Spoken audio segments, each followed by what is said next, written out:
In this video, I want to talk to you guys about exactly where anxiety originates from and how does it even happen, and 3 ways that you can use to keep it at bay. Now, those of you that don't know who I am, my name is Bashar Khatun. I'm the founder of BJK University, an education company with a mission to impact 1 million lives. Now, if you're wondering, Bashar, you're about making money, you're about teaching people how to, create strategies to improve their lives. Why are you talking about anxiety? Well, if you don't know what happened to me a few weeks back, there's a video where I talk about my entire experience with anxiety and what happened and simply facing to what seemed to me a near-death experience. So you definitely want to check out that video after this one. But in this video, I want to talk to you guys about, what did I personally do and what have I learned over the past weeks that have first helped me understand where anxiety even comes from. And then what were 3 things for me that have helped me to keep it at bay, and hope that helps you. So the very first thing that we want to understand is, what is anxiety? Anxiety is a feeling. That's pretty much all it is. It's the same thing as feeling happy or feeling sad or feeling afraid, right? Anxiety is the same thing, right? And it originates from a thought, because this is how you become afraid of things, or this is how you love, or this is how you became joyful. You simply do that because of a thought or an experience that has happened in front of you. For me personally, anxiety happened because I had a seizure and I was afraid that it might happen again out of nowhere, because it happened out of nowhere the first time. And so I was always anxious, walking around thinking, what if I have a seizure? Now, nothing was happening anymore. Something happened in the past. I was feeling just fine, but I was walking around thinking in my mind that what if I have a seizure? I can't go out to a restaurant. What if I have a seizure? I can't go travel. What if I have a seizure? I can't go do this. What if I have a seizure? So those thoughts were starting the feeling of anxiety. Now, the second thing they want to understand is that any feeling only happens for 90 seconds, according to human psychology. So you only retain a feeling for 90 seconds. So if you see something funny, you're going to feel, you're going to laugh and you're going to feel happy for 90 seconds, unless another thought or another action and another thing happens that again triggers the same feeling. So every 90 seconds and an emotion passes. So then you might be asking yourself, well, then why have I been anxious for the last 2 days? How is that even possible? Well, again, because either an event or a thought. So maybe an event happened to you 3 days ago, and that made you afraid and you started becoming anxious. And then now what's happening is that all day you're walking around thinking that this might happen again, this might happen again. So every time you think about it, that's triggering another feeling of anxiety, which is lasting for 90 seconds. But if you're constantly thinking about it, well, obviously is the reason why anxiety and you're feeling anxious, right? So for instance, if you're trying to travel and you want to go to a country and you've heard that in that country, out of the tourist areas, you can get robbed, you can get mugged, you can get kidnapped, you can get killed, right? And so you're walking around thinking like, oh my God, freaking out all day thinking about it. This is why you're going to be afraid. Now, also, to add on top of that, where anxiety comes from, it's usually fear of the unknown, right? And the not having control over what could happen, which is the circumstance, right? So the reason why you feel anxious is it originates from a thought, and then that thought gives you a feeling of anxiety because you cannot control the future, and you also don't know what the outcome in the future is. So for me, I was walking around saying, but what if I fall and have a seizure? Well, if you think about it, logically, when that did happen, I did dislocate my shoulder because I just literally dropped from, standing, but my shoulder is fine. I'm working out. Everything's okay. So technically, there's absolutely nothing wrong with me.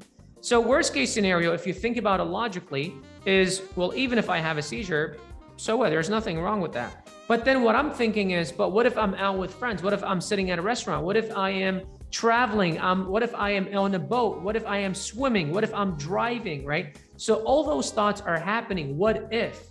I don't know when and when it will happen, what will happen if it happens, because I don't know when it will happen and I don't have control over it. So it's not like, well, if I eat 3 bags of chips at 10 p.m., I'm going to gain 5 pounds every week.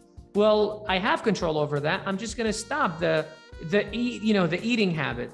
With my seizure, I kind of don't really have control over it. It can literally happen out of nowhere because it was triggered kind of, and it happened out of nowhere. What I want to do is I want to explain to you why you even get those thoughts, right? And who gives you those thoughts. So who's giving you those thoughts is your subconscious mind. It's still simply telling you, it's making you aware of the outcome or of what can happen, right? And it's simply saying that, hey, look, it's possible that if you go here, and I'm sorry, it's your conscious mind. If you go here, it is possible that this could happen to you, right? And it's just pretty much making you prepared and simply telling you, hey, maybe we shouldn't go there, because the job of your conscious mind is simply to make sure that you are safe, to keep everything at bay, to keep everything settled, right? And that's why it is important for your conscious mind to make you aware that, hey, if you've had a seizure before, for me, we've had a seizure before, it happened out of nowhere, we fell in the middle of a supermarket. If we go out here today, that can happen again. Stay home, you're safe at home, your wife is at home. If something happens, she can take care of you, right? So that's what my conscious mind is telling me, right? So all it is doing, it's not battling against you. All it's doing is it is simply making you aware, so that way you don't fall into things that you don't want the result of. So 3 things that you can do to keep anxiety at bay. So the very first thing is learning how to work with your conscious mind and learning how to work with your thoughts, right? Understanding where it comes from. Again, it comes from your conscious mind simply making you aware of what could possibly be and what could possibly become the consequences of you doing this action. You're taking this action, right? So what you want to do is, let's say, and it usually happens out of nowhere. It's just like you'd be in the middle of something, like right now, I'm watching this or I'm recording this, and then I had a thought of when I dropped in the supermarket, right? That's my conscious mind kind of replaying that scene, right? So what you want to do is you want to become its friend, because it's not your enemy.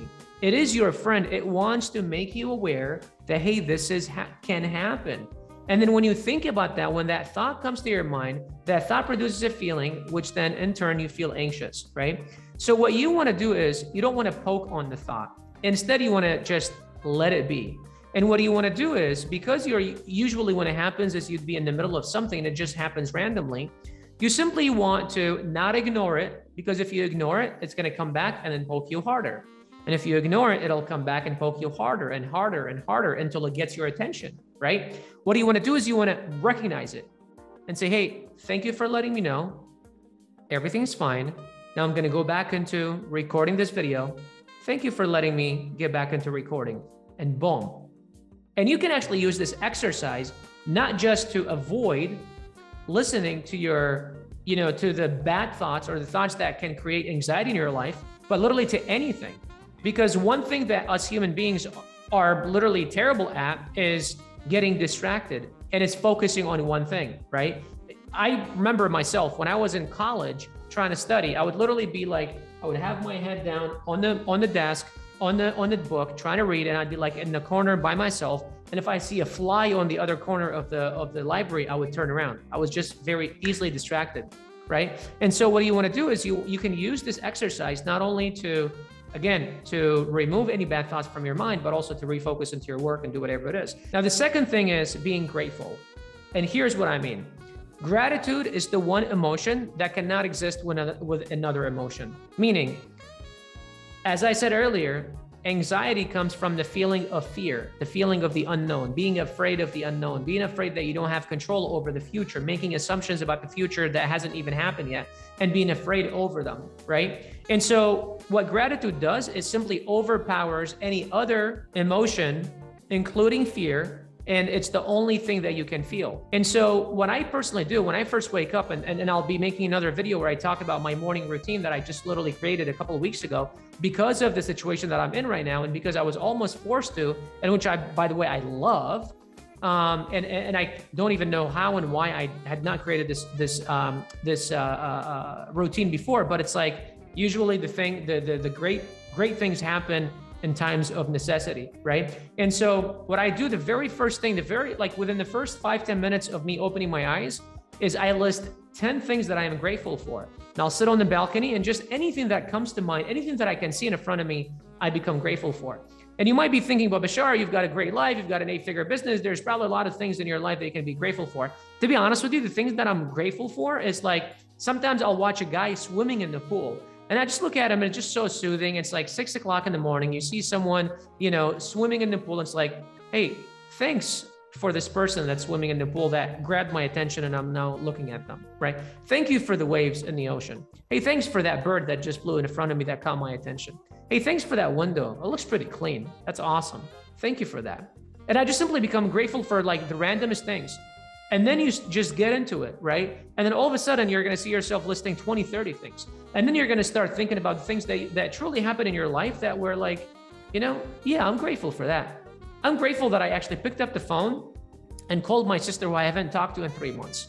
We had an awesome conversation. And so what that does is it does 2 things. Number one, you become grateful for things that you never even thought about that are truly impactful in your life. And number 2, it empowers those feelings in your stomach, in your chest that simply suffocate you and you can't even breathe and you can't even just go about your day and all those destructive thoughts that are coming into your mind all day, every day, and not getting you to really where you want to go, right? The third thing is contributing. One thing, I started this whole journey of, re-examining my life about 2.5, 3 weeks ago because of a traumatic event. And after I started getting into it, I almost started, obviously first it was like, all right, well, I need to make sure that my health is good. There's nothing wrong with my brain. So got that checked. Okay, we're good. We've got this thing, can happen anytime. We're going to make sure we remove triggers and we're just going to go about life.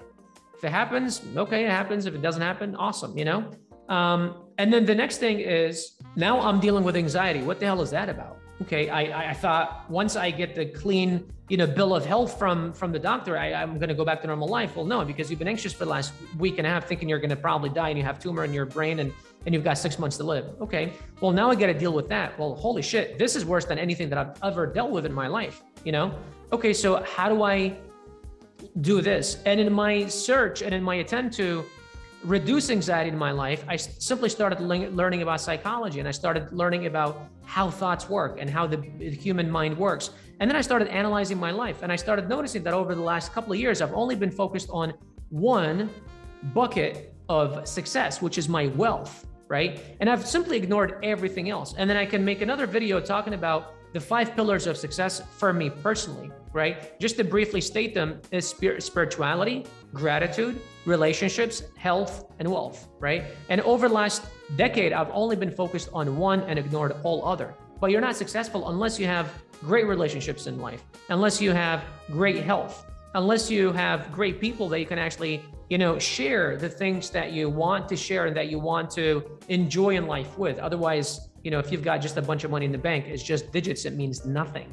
After a while, you're going to get numb to it, right? So the third thing was contributing to others. And as I started learning about all this stuff, I'm like, holy shit, there's probably a whole bunch of people out there that simply know nothing about this stuff, that are probably dealing with this stuff, and maybe worse, a lot worse than me, because I am fortunate and blessed enough to have resources at my fingertips and have capital to simply allocate it to professionals and people and systems and stuff like that, right? And I'm pretty sure other people out there are probably suffering from this that don't have the kind of resources. So now I want to contribute. I want to give back to those people and I want to teach them about my experience, what I went through, what I'm going through, and how I'm coming out to the other side. And that's why I'm making these videos for you guys, because I know that you guys, those of you that are watching that are interested in this topic, probably either have dealt with this in the past, are dealing with it right now, or maybe at some point you will deal with it. And trust me, anxiety can happen from anything. It can happen from your career, loss of a relationship, anything really. It can literally happen from anything. And it could be you're afraid of swimming, you're afraid of taking a flight, you're afraid of this thing, you're afraid of that thing, right? And these things can help you, right? Because anxiety, again, is just thoughts into your mind that are made up about stories. You start attaching, stories to thoughts about things that haven't even happened and are assumptions. And for me, I was getting like panic attacks where I would like be shivering and I would feel like I'm like about to faint and I can't even breathe and I can't even catch my breath, right? And it was a terrifying, time in my life. And again, I'm not 100% clear of anxiety right now, I'm doing a lot better than ever. Over the last 2 days are the first 2 days that I've actually had a full 6 to 7 hours sleep in the last 3 weeks. Because in the last 3 weeks, I was sleeping 3-4 hours every day, and I was always exhausted. My body was always tired. I was trying to go back to the gym, and I couldn't even lift 10 pounds because my nervous system was shot, right? And now I'm getting back into the gym. I'm running again. I'm exercising again, doing my daily routines. I'm keeping positive and all that stuff. So again, contributing to others is very important, because when you're thinking of other people, now you generate a curiosity of, I don't just want to solve this for myself, but I want, I know that my brother, my sister, my cousin have gone through this, this event and this traumatic event, and oh my God, can you imagine what they're going through? Well, let me learn a whole bunch so I can go here and I teach them, right? And so it went from me trying to save myself to me learning a whole bunch so I can, help you guys. And that has helped me battle my anxiety, or at least keep it at bay, right? So I hope this video found you well. If you haven't subscribed to the channel, please consider subscribing, smash that thumbs up button, and share this video with someone that you believe that can find this video valuable. Outside of that, I'll see you in the next video. Take care.